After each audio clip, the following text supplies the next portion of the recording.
Gift stood in front of the large iron gates of Queen's College, her heart pounding with excitement.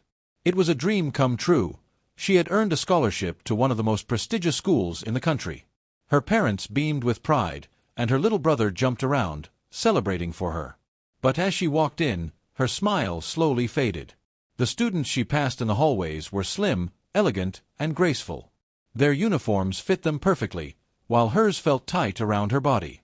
Whispers followed her like an echo, and soon, the murmurs turned into laughter. "Who let the elephant in?" one girl snickered. "She must have eaten her scholarship application," another added, sending a wave of laughter through the crowd. Gift's hands clenched into fists, her stomach twisted in knots. This wasn't the warm welcome she had imagined. The walls that once promised knowledge and opportunity now felt like a prison. That night, as she lay on her bed in the hostel, tears slid down her cheeks. She wanted to go home. She wanted to escape.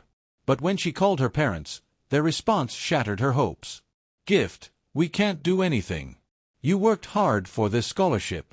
We can't afford to send you somewhere else," her mother said gently. Gift buried her face in her pillow.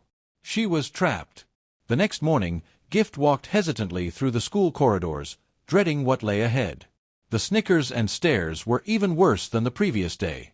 In every class, someone had a comment to make. "Gift, can you move? You're blocking the entire board," a girl in her math class sneered. At lunchtime, she tried to eat quietly in a corner, but a group of girls passed by and giggled. One pretended to trip and knocked her tray over. The cafeteria erupted in laughter. "Oops. Maybe you don't need another meal," the girl said, flipping her hair as she walked away. Gift felt her eyes sting with tears, but she refused to cry in front of them. She clenched her fists under the table. She knew she was intelligent, but what did that matter when nobody saw past her appearance? Days turned into weeks, and the bullying only got worse. The school authorities did nothing. The teachers ignored the whispers, the laughter, the cruel jokes. Gift's confidence shrank. She avoided looking at mirrors, avoided talking, avoided anything that could draw attention to her. For the first time in her life, she hated school. Gift sat in the empty classroom long after the last bell had rung, staring blankly at the blackboard. Her hands trembled as she pulled out a crumpled piece of paper where she had written a letter to her parents, begging them to take her out of Queen's College. She read it over and over, her eyes blurring with tears. Asterisk, "Dear Mom and Dad, I can't do this anymore. Every day is a nightmare. The girls here are cruel, and I feel like I don't belong. Please, let me come home. I'd rather have no education than endure this pain every day. Please help me." Asterisk. She folded the letter neatly and placed it inside an envelope. That evening, she sneaked out to the hostel's post office and called home with the telephone. Her mother picked up on the second ring. "Gift, how are you?" her mother's warm voice asked. Gift hesitated. A lump formed in her throat. "Mama, I can't stay here. They hate me. They laugh at me every day. Please, take me out of this school," she whispered desperately. There was silence on the other end, then her mother sighed. "Gift, I know this is hard, but we can't afford to take you out. This scholarship is your opportunity for a better life. You are strong, my daughter. Please, don't give up." Tears slipped down her cheeks. "But, Mama—" "No, Gift. You must stay. I know it's painful, but you will overcome this," her mother said firmly. The call ended, and Gift felt more alone than ever. That night, she stared at the ceiling, the cruel words of her classmates ringing in her ears. If no one was going to save her, she would have to find a way to survive on her own. Gift stopped eating in the cafeteria. She couldn't handle the whispers, the mocking eyes, the cruel laughter. Instead, she ate in the hostel, quickly and quietly. But even that wasn't enough to escape the insults. "You'll break that bed one day," her bunkmate muttered one evening. Gift's fists tightened around the hem of her bedsheet, but she said nothing. What could she say? In PHE class, things were even worse. The coach asked the students to run, but after a few steps, Gift was already panting heavily.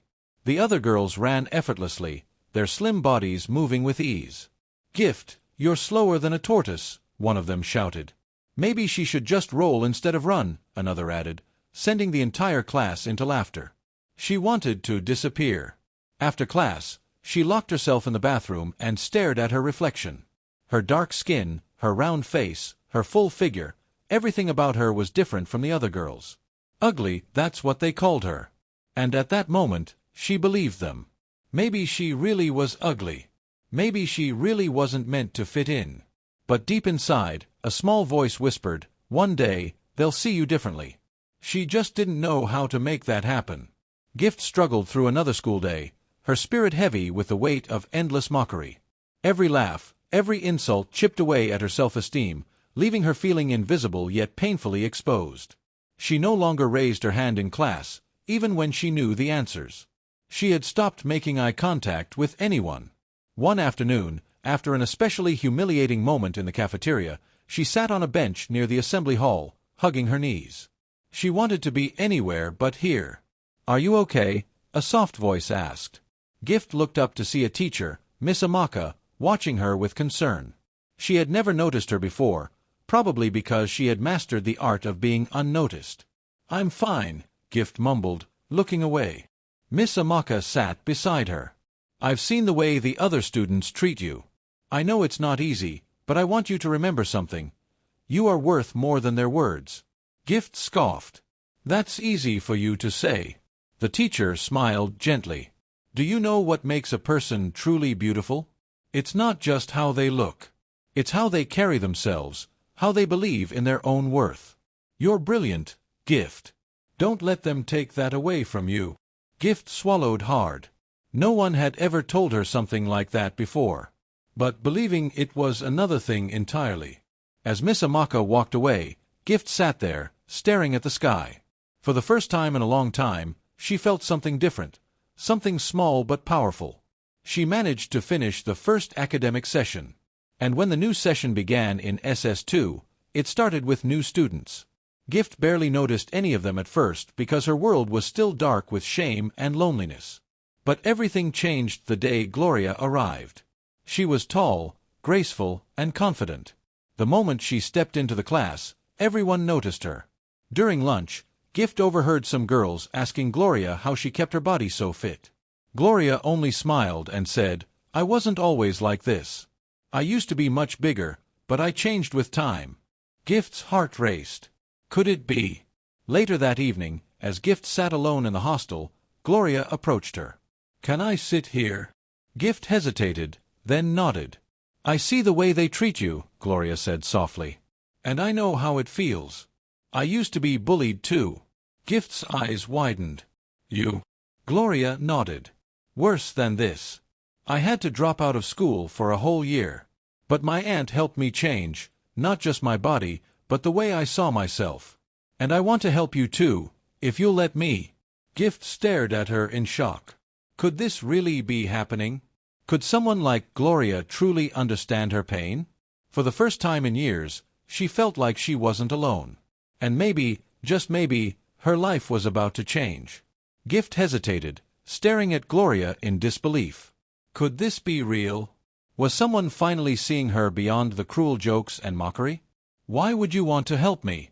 Gift asked cautiously. Gloria smiled warmly.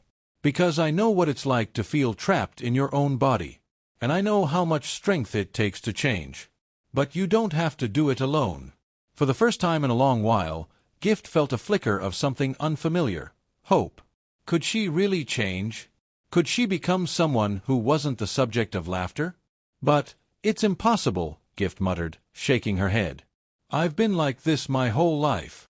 Gloria placed a reassuring hand on her shoulder. "Nothing is impossible, Gift. The change won't be instant. It'll be hard. It'll take time. But I promise you, if you're willing to try, I'll be right here with you." Gift swallowed hard. A part of her wanted to believe, but another part still feared disappointment. She had been called ugly and fat for so long that she had started to believe it was her fate. But something about Gloria's confidence, her sincerity, made Gift want to try. "Okay," she whispered. "I'll try." Gloria grinned. "That's all I need to hear. Let's start tomorrow."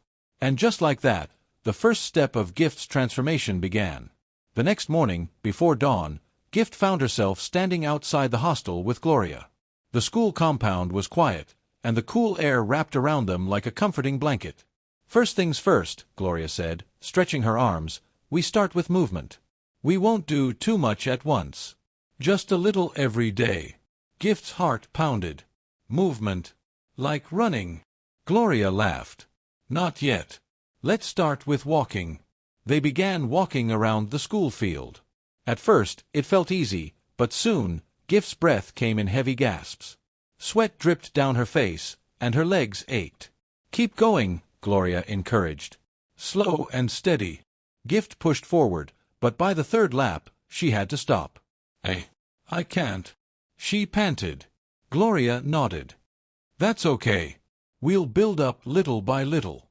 This is just the beginning." Later that day, in the school cafeteria, Gift hesitated before grabbing her usual plate of rice, stew, and fried meat. Gloria noticed and whispered, "Small changes.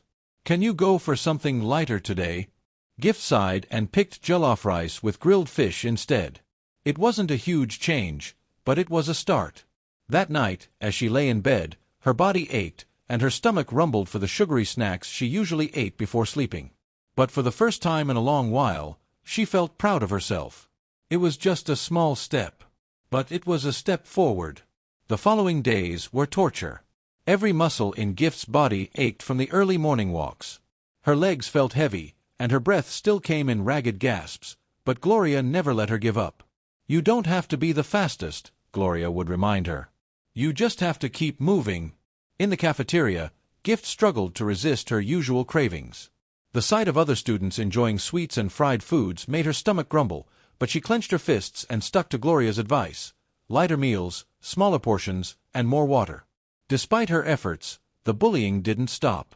"Look at her," one girl whispered as Gift walked past. "She thinks she can actually change." "It's too late for her," another laughed. "She'll always be a fat, ugly girl." The word stung, but this time, something inside Gift burned stronger than before. She didn't respond. She didn't cry. Instead, she remembered Gloria's words, "Keep moving." That night, as she lay in bed, exhausted and sore, she made a promise to herself: she wouldn't quit. No matter how much it hurt, she would keep going. Weeks passed, and slowly, Gift's body started to adjust. What once felt impossible became slightly easier. She could walk longer without gasping for breath. She started doing small stretches with Gloria after school. One morning, Gloria surprised her. "Today, we jog," she announced. Gift's eyes widened in fear. "Jog? I can barely walk fast." Gloria grinned. "Just a few seconds at a time. Trust me." Gift hesitated but nodded. As they walked, Gloria gave the signal, and they picked up a light jog for 10 seconds before slowing back to a walk. Gift panted but managed a smile. "See," Gloria said. "You're stronger than you think." For the first time, Gift believed her. After a month of hard work, Gloria pulled Gift into the hostel bathroom.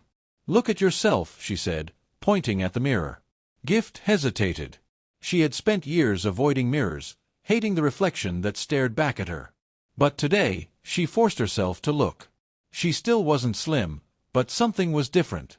Her face looked less round, her uniform felt looser, and her skin glowed with a new radiance. "You see it, don't you?" Gloria whispered.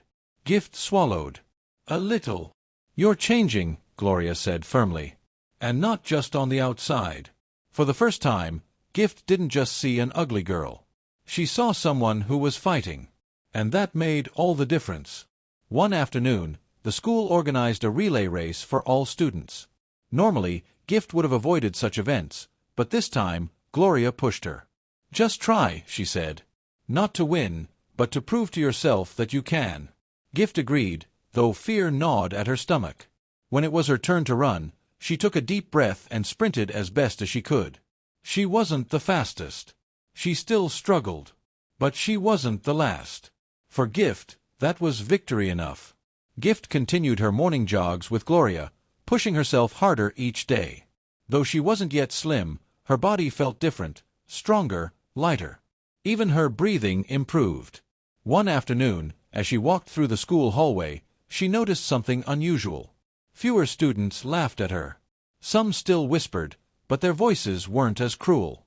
She was changing, and people were starting to notice. One day, as she put on her uniform, she realized it fit looser. Her heart skipped a beat. She was transforming. But the bullies weren't done with her yet. "You think losing a little weight makes you pretty?" one girl sneered. Gift looked at her, feeling something new. Confidence. "I don't think. I know." For the first time, she walked away with her head high. As the term continued, Gloria introduced new exercises: basic squats, jumping jacks, and stretching. Gift struggled but never quit. She also learned to make better food choices, avoiding late-night snacks and drinking more water. This continued for one whole year until they were done with SS2 academic session. During the school holiday, Gloria made sure Gift stayed on track at home.